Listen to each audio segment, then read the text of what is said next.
16, si on peut tourner ensemble dans Proverbe 16.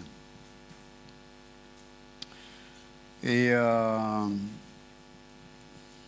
verset 7. On va lire quelques versets ensemble. Dans Proverbe chapitre 16, verset 7. Quand l'Éternel approuve les voies d'un homme, il dispose favorablement à son égard même ses ennemis. Mieux vaut peu avec la justice que de grands revenus avec l'injustice. Le cœur de l'homme médite sa voie, mais c'est l'Éternel qui dirige ses pas. Ok.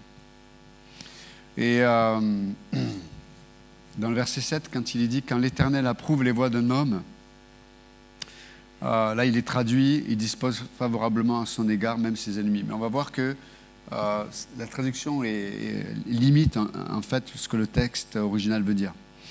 Mais déjà, je voudrais que nous puissions nous arrêter sur les mots là, que le Saint-Esprit a donné à l'auteur. Le mot « approuver ».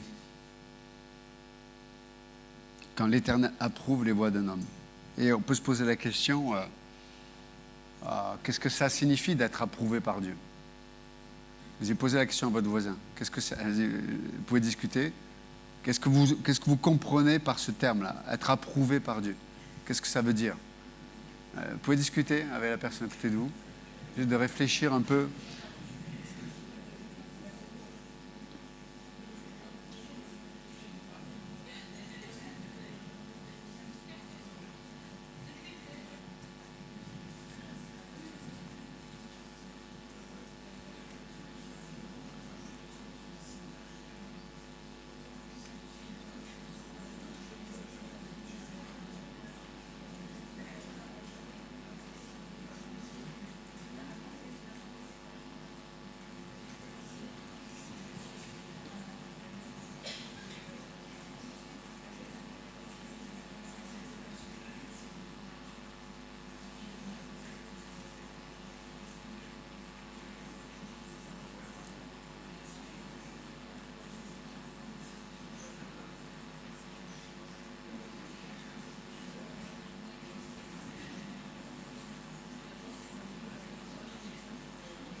Ok. Je vois que vous avez beaucoup de choses à dire, c'est bien.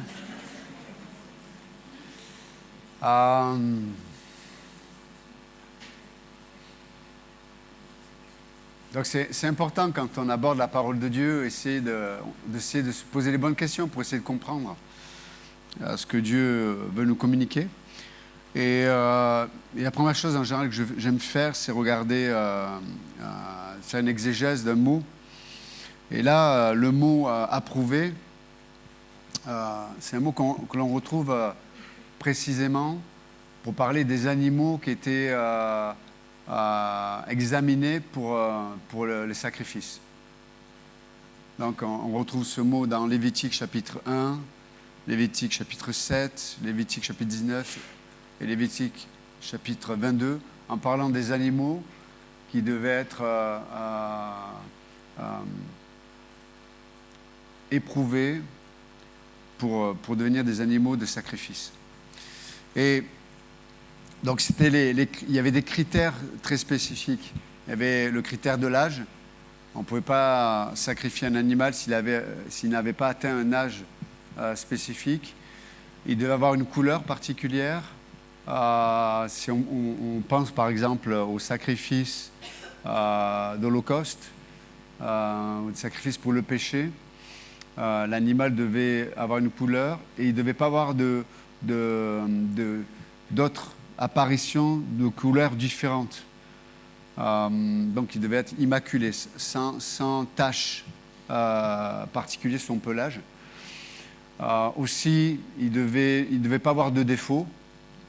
Une oreille trop courte, une patte en moins, voilà. Il ne devait pas avoir de défaut. Donc l'âge, la couleur, immaculé, c'est-à-dire sans tache, et aussi il ne devait pas avoir de défaut.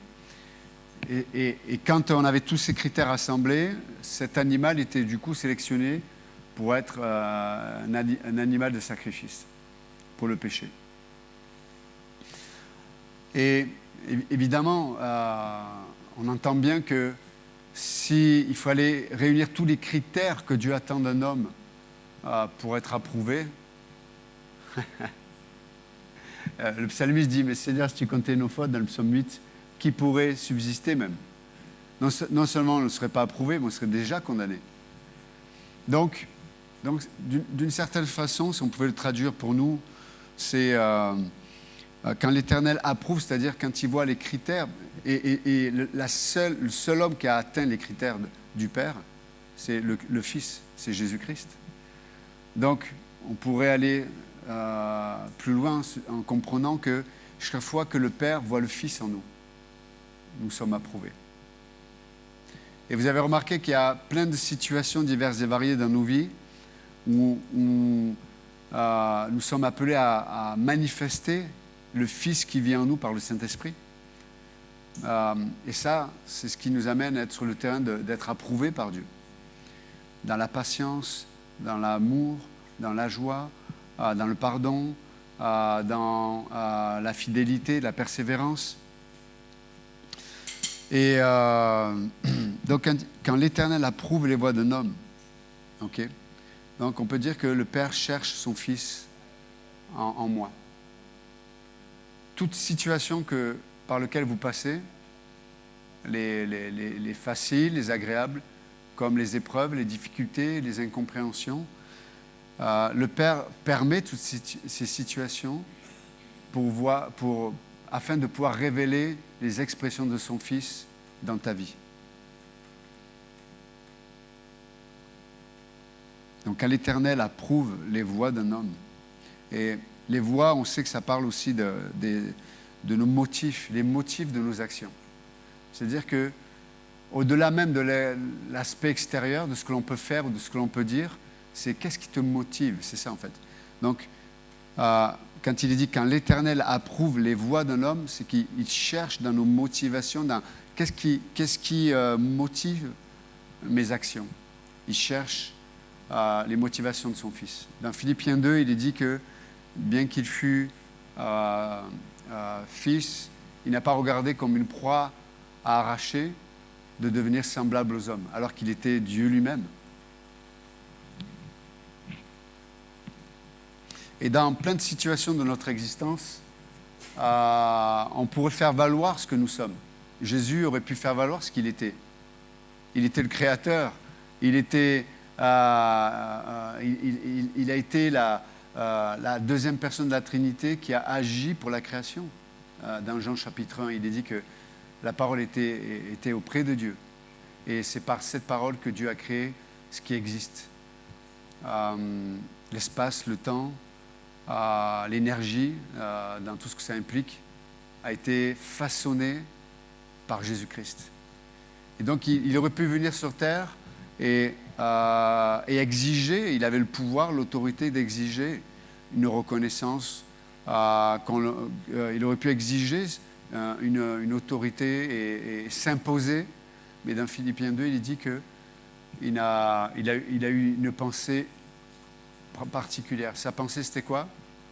C'est de devenir cet animal sans défaut, approuvé pour le sacrifice. Et mes amis, tout ce que Dieu fait dans nos vies, c'est de nous apprêter pour devenir cet animal apprêté pour le sacrifice. Vous êtes avec moi? Ce n'est pas en vain que dans Romains chapitre 12, Paul dit que c'est un culte normal qu'en tant que croyants, nous puissions être ces sacrifices vivants. Pourquoi sacrifice vivant? Parce que volontaire. À la limite, l'animal, lui, j'imagine qu'il n'était pas volontaire. Hein. Mais vous vous souvenez, dans Ésaïe 53, il dit que à l'époque où il y avait les sacrifices, on entendait les gémissements, on entendait les cris de crainte, les hurlements des animaux qui allaient être égorgés. Mais la Bible dit, en parlant de Jésus, comme un animal qu'on amène à la boucherie, mais lui, il a gardé le silence. Pourquoi? Il a choisi d'être un sacrifice vivant, volontaire. Il dit, je choisis de me donner. Et c'est intéressant parce que c'est ce que le Père approuve. Et dans tout ce que nous vivons, on peut avoir cette pensée-là qui était en Jésus-Christ. Un sacrifice vivant, ce qui sera pour vous, dit l'apôtre Paul, un culte raisonnable. Et c'est intéressant parce qu'après, la suite, il nous parle de la transformation qui va suivre. Après cette attitude-là, il y a une transformation qui suit. Il parle d'une transformation d'abord dans nos pensées, un renouvellement de l'intelligence. Tu sais, c'est comme, tant qu'on n'a pas tant qu'on ne devient pas avec cette attitude d'être approuvé par Dieu, comme cet animal qui était approuvé par Dieu, notre intelligence, elle est obscurcie. Il y a quelque chose qui bloque dans notre raisonnement. Il y a des choses qu'on ne peut pas comprendre. Il y a des choses qu'on ne peut pas saisir. Notre intelligence n'est pas transformée, elle n'est pas renouvelée. Mais lorsqu'on devient avec cette attitude de devenir un sacrifice vivant, c'est comme si on laissait la place à Dieu pour transformer, renverser nos raisonnements. Il dit, mais afin qu'il y ait un renouvellement de notre intelligence, et puis il suit, il dit, afin que vous compreniez.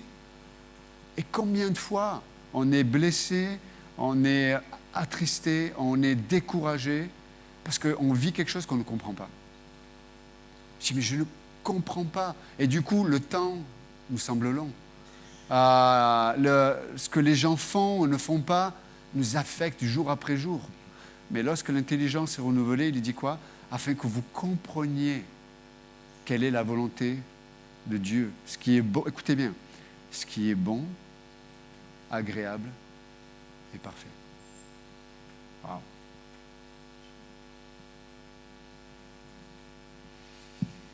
Et tout commence là. Qu'est-ce que Dieu cherche quand l'Éternel approuve les voies d'un homme? Et la suite est vraiment... Ça m'a bouleversé, la suite. Quand on rentre dans le texte original, il est dit que... donc là, votre traduction dit il dispose favorablement. Ce n'est pas l'expression hébraïque. Là, le terme en hébreu, littéralement, c'est faire la paix avec quelqu'un. Donc il est dit, quand l'Éternel approuve les voies d'un homme, il va amener la paix avec la personne avec qui il y a de l'hostilité, dans laquelle il y a de l'hostilité.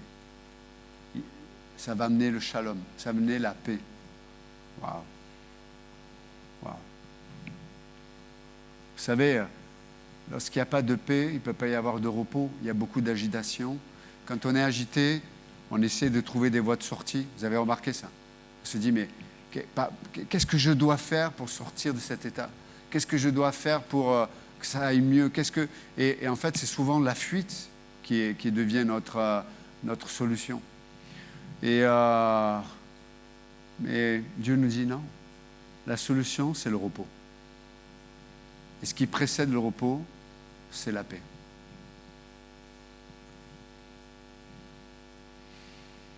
Pour le dire autrement, quand je deviens cet animal de sacrifice, je vais devenir ma conduite, mon attitude, mes pensées, mon repos intérieur vont produire, bien sûr c'est une façon générale, ce n'est pas tout le temps le cas, c'est les proverbes, mais ta vie devient le terreau qui va amener la paix. Vous imaginez ça?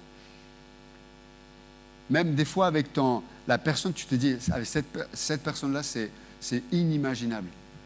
Dieu dit, mais tu peux devenir la personne que Dieu approuve, l'homme, la femme que Dieu approuve, dans ce que je viens d'expliquer. C'est un homme et une femme qui va amener la paix. Avec même la personne qui est devenue son ennemi.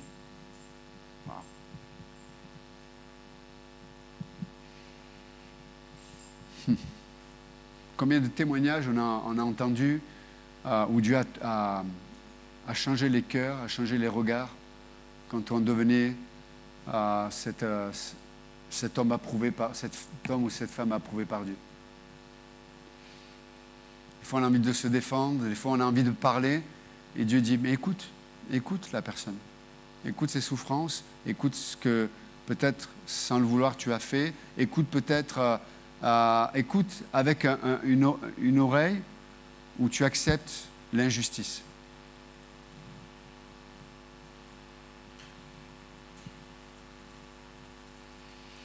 Quand l'Éternel approuve les voies d'un homme, il amène la paix même avec son ennemi.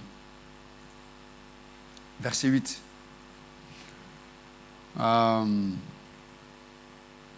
La traduction, il est dit « mieux vaut peu », mais en fait, le « mieux vaut » là, si on le traduit en français, c'est comme une béatitude, c'est le bonheur. Bonheur pour celui qui a peu, littéralement, bonheur pour celui qui vit le manque, littéralement, pour autant qu'il ait la justice. OK? Et là, le mot... Là, vous avez deux mots qui sont traduits en français, mais qui semblent être les mêmes mots. Un avec peut-être un apprivatif qui parle de le même mot, mais vu de façon négative, et un mot positif. Il y a la justice et l'injustice. Mais en hébreu, ce n'est pas les mêmes mots. Et le premier mot, quand il dit « mieux vaut peu avec la justice », le mot « justice », là, pour l'illustrer, c'est sa première apparition dans la Bible. C'est dans Genèse 15, verset 6. Dans Genèse 15, verset 6. Et vous savez, dans Genèse 15, verset 6, le contexte, c'est juste le chapitre 14. Abraham, vous vous souvenez, était allé sauver son neveu Lot, qui avait été pris par les rois, parce qu'il était au milieu de Sodome et Gomorrhe. Donc, Abraham, il va, puis Dieu lui donne la victoire.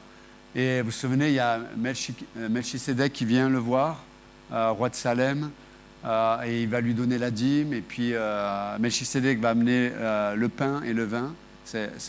Déjà, il y avait la nouvelle alliance dans la pensée de Dieu. Et puis, le roi de Sodome dit, mais écoute, je te laisse les trésors, mais moi je garde les gens. Et Abraham dit, non, moi je veux rien de toi.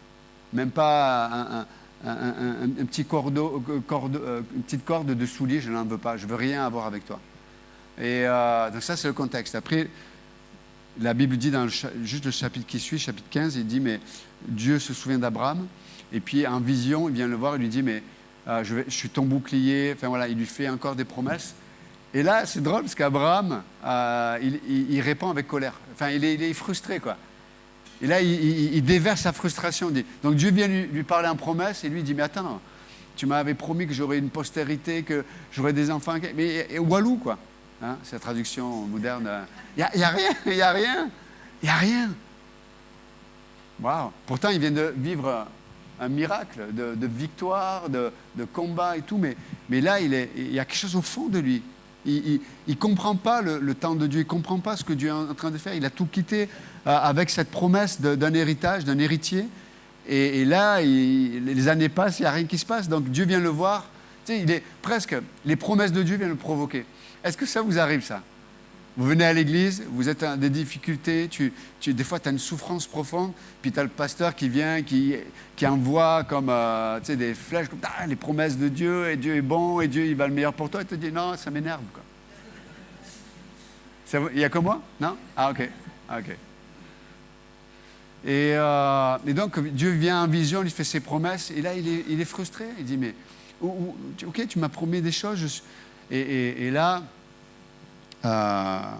Dieu dit à Abraham, sors. Et Abraham sort, et il lui montre les étoiles, il lui dit, mais tu vois, tout ce que tu vois, ça va être ta postérité. Wow.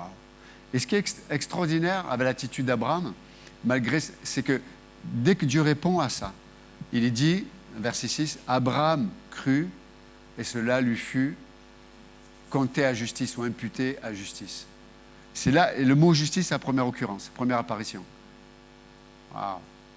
Et le mot parle d'être absous, pour dire pardonné. C'est-à-dire que Dieu, non seulement Dieu pardonne l'attitude d'Abraham qui lui fait pas confiance, mais Dieu dit à Abraham, tu es pardonné de tous tes péchés. Et Paul reprend ce passage dans le Nouveau Testament. Et c'est intéressant parce que là, dans ce moment-là, dans Genèse 15, Abraham n'a pas reçu encore le H, c'est le changement de nom. C'est encore Abraham. Hein, ce n'est pas Abraham, c'est Abraham. C'est-à-dire qu'au milieu de ce qu'il est naturellement, ça n'empêche pas Dieu de lui faire des promesses. Ça n'empêche pas Dieu de lui dire « Tu es absous, tu es pardonné de tous tes péchés. Wow. » Et parce que tu es absous, mes promesses vont s'accomplir. Ce n'est pas une bonne nouvelle ce matin? C'est pas nos faiblesses ou nos péchés, ou des fois notre frustration, ou notre une frustration d'incompréhension de ce que l'on vit, qui va empêcher Dieu d'accomplir ses promesses. Et ça, c'est le mot, là, en fait. Justice. Celui qui est pardonné. Donc, il est dit que mieux vaut peu avec la justice. Et Abraham, dans Genèse 15, à ce moment-là, il lui manque l'essentiel. C'est pour ça qu'il est frustré, c'est pour ça qu'il est en colère. Des fois, on est dans la même situation. On peut avoir, vous savez, on peut avoir plein de choses, mais là, pour le coup, on a la tête dans le guidon en regardant ce qui nous manque. Et Dieu dit, la réponse, c'est pas que tu es ce que tu attends, c'est que tu crois d'abord sur ma capacité d'accomplir ma promesse. Abraham crut et cela lui fut compté à justice. Ça, c'est le mot justice. Donc, il est dit qu'il vaut mieux peu, il vaut mieux avoir un manque, mais avoir cette attitude de se savoir pardonner, malgré notre combat intérieur de vivre dans le manquement. Tu sais, c'est comme si Dieu disait, mais il n'y a pas de problème. Il n'y a pas de problème avec le fait que tu vives difficilement tes manques. Il n'y a pas de problème. Je ne te condamne pas parce que tu souffres. Dieu ne te condamne pas parce que tu souffres, parce que tu vis une situation difficile. Mais Dieu attend de nous. Dire, au milieu de ma souffrance, de ma frustration, au milieu de mon incompréhension, Abraham crut. Et moi, je veux être cet Abraham. Je veux croire Dieu. Même s'il y a des manques. Et après, il dit, mieux vaut peu avec la justice que de grands revenus avec l'injustice. Et là, c'est intéressant parce que le mot injustice, à la différence de l'autre mot que je viens de citer, là, dans Genèse 15, là, le mot injustice, ça signifie être juge ou être un législateur. Donc là, il est dit que il vaut mieux peu avec la justice que de grands revenus. Le mot revenu n'est pas bien traduit là aussi, c'est-à-dire de grandes récoltes. C'est-à-dire une multiplication dans tes récoltes. Et n'oubliez pas, à l'époque, quand tu avais beaucoup de récoltes, ça veut dire que c'était la marque, en tout cas de façon sociale et culturelle, c'était la marque de la bénédiction de Dieu. C'est comme, parce que je prospère dans la vie, voilà, Dieu me bénit. Ce n'est pas forcément le cas. Toutes les bénédictions matérielles, des fois, quand tout va bien, ce n'est pas forcément une bénédiction. Et là, il est dit que, pour quelle raison, ce n'est pas toujours une bénédiction? C'est que des fois, ça amène une attitude bizarre. Et là, il est dit, mieux vaut peu avec la justice que de grands revenus avec l'injustice. Ça veut dire que tu deviens un législateur, tu deviens un juge. Wow. Le mot injustice est mal traduit. C'est-à-dire que tu deviens un juge. Wow. Combien c'est difficile quand on réussit, combien c'est difficile quand ça se passe bien dans notre existence, combien c'est difficile. Imaginez-vous, je suis parent, puis j'ai des enfants, ils réussissent dans la vie, ils ont une bonne place socialement, financièrement ils vont bien, physiquement ils vont bien, ils ont un équilibre psychologique, enfin, tout va bien, quoi. Puis tu vas rencontrer peut-être des parents qui sont en difficulté. Je peux te dire, ça va être très dur pour toi de ne pas les juger. Ça va être très dur pour toi de ne pas juger les parents. Parce que toi, tu as été béni, parce que toi, tu vis dans une prospérité et tu deviens, à cause de cette prospérité, tu deviens un juge. ou une juge. Waouh. Ben, la Bible dit, il vaut mieux peu, il vaut mieux avec des manques, il vaut mieux avec des difficultés, des choses que tu n'arrives pas à faire, des choses qui ne se passent pas comme ça devrait, ou tu aimerais que ça se passe. Mais avec la foi qu'a exprimé Abraham. Abraham crut et cela lui fut compté à justice. Waouh. Et il y a beaucoup de gens qui souffrent dans l'Église parce qu'il y a des gens qui ont prospéré et qui n'ont pas de capacité de les aimer, qui n'ont pas de capacité pour les écouter, qui n'ont pas de capacité. Et quand on manque de capacité, et ça c'est vraiment ma prière, et si jamais un jour je devais arrêter d'être pasteur, c'est à cause de ça. C'est que dans mon cœur, je deviens un juge. Dans mon cœur, je deviens cet homme-là qui met au tribunal les gens parce qu'ils ne font pas ce qu'ils devraient faire comme ils devraient le faire. Non. Toute notre vie, il y aura... Et c'est une grâce des fois de vivre dans le peu, dans les manques, afin de toujours regarder comme Abraham. Cette justice, de se savoir en toutes choses, tout le temps, jusqu'à la fin, de se savoir pardonner, absous par la main de notre Dieu.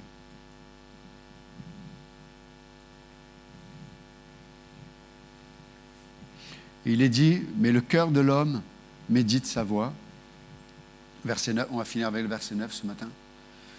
Et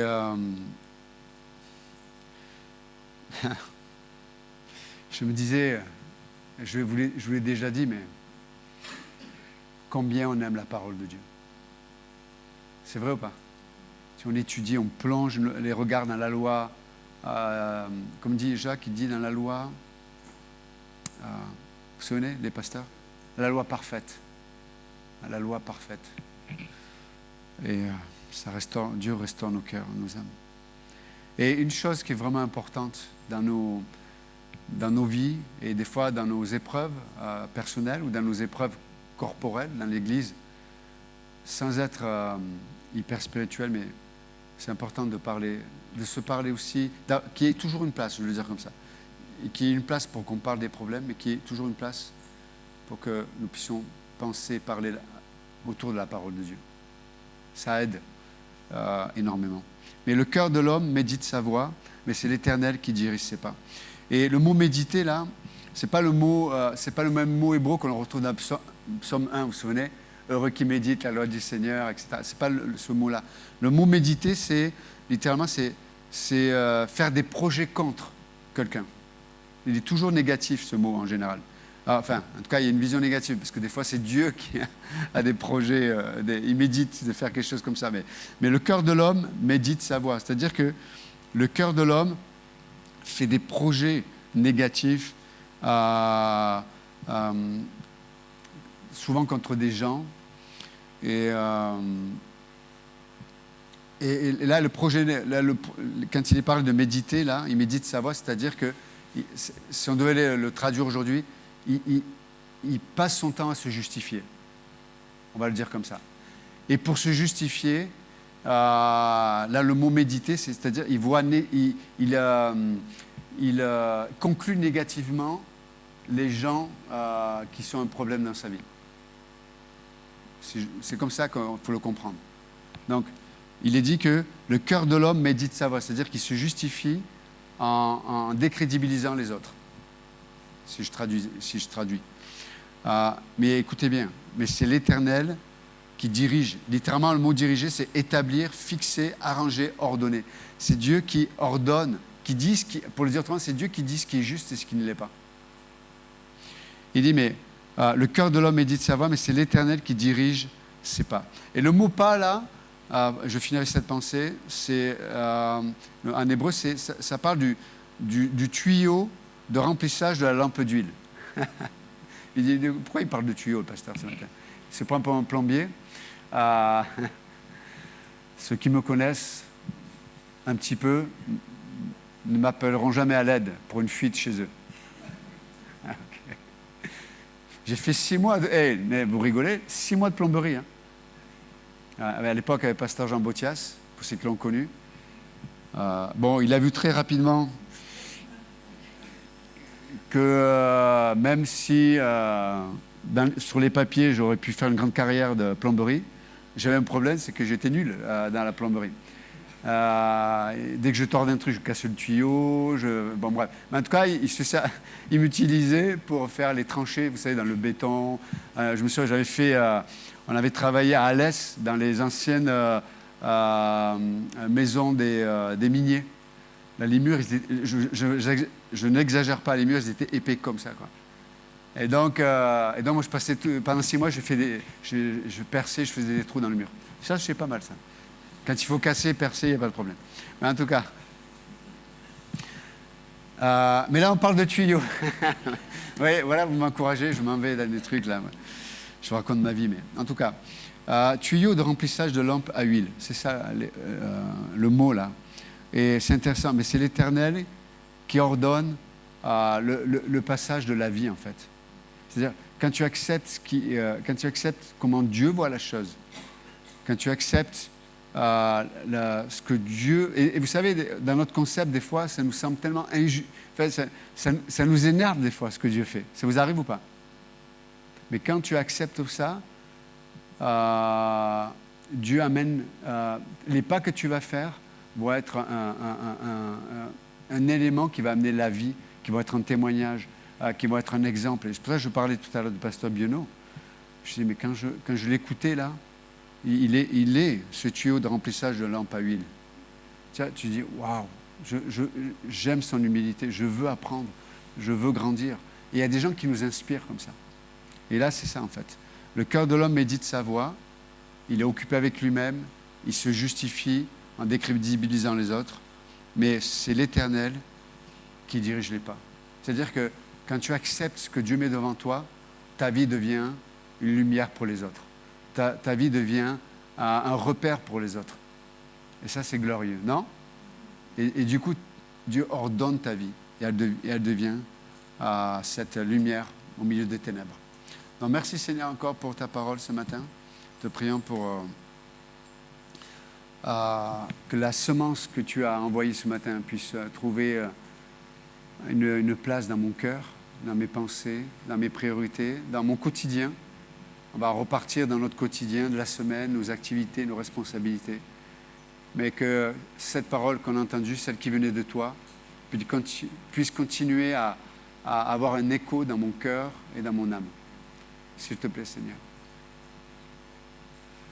Et peut-être quelqu'un ne connaît pas Jésus-Christ ce matin, je veux vous encourager de tout mon cœur à être réconcilié avec Dieu, à faire comme Abraham, on l'a dit ce matin. Abraham crut et il fut absous, il fut justifié par Dieu. Ce matin, Dieu vous appelle à vous réconcilier avec lui.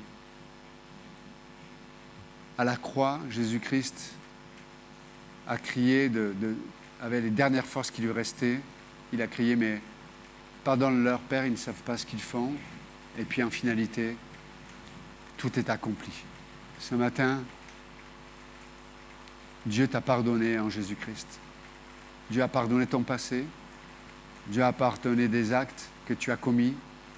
Peut-être Dieu a pardonné peut-être les actes manqués. À la croix, il a tout porté. Ce qui est passé, ce qui est présent et à venir. Il est mort pour ça. Ce matin, tu peux dire, Jésus, wow, quel amour. Je veux te connaître. Viens dans ma vie, sauve-moi. Et tu peux faire cette prière. Jésus, merci pour ton amour à la croix. Merci pour la résurrection. Tu es vivant ce matin. Je sens ta présence. Même si je ne comprends pas tout ce qui se passe, je sais que tu es là. Viens dans mon cœur, sauve-moi. Je suis tout seul avec moi-même. Je suis perdu. J'ai besoin que tu me sauves. J'ai besoin de te rencontrer. Et je crois que tu es, comme on l'a entendu tout à l'heure, le chemin, la vérité et la vie. Nul ne peut venir au Père que par toi, Jésus. Ce matin, si vous avez fait cette prière, simplement par la foi, la Bible dit premièrement, la Bible dit que Dieu vous a entendu. Et Dieu a entendu votre disposition de cœur, votre prière comme quelque chose d'important. Au point où il fait de vous un enfant de Dieu. Donc si ce matin vous avez pris cette décision d'accepter le Christ comme votre sauveur, parlez-en à quelqu'un, témoignez-le, afin que de marquer dans votre histoire personnelle cette décision que vous avez prise. Merci encore, Seigneur, de bénir chaque croyant ici, nos familles, nos enfants, notre semaine. Et nous te bénissons pour ta grâce. Dans le nom de Jésus, Amen. Que Dieu vous bénisse.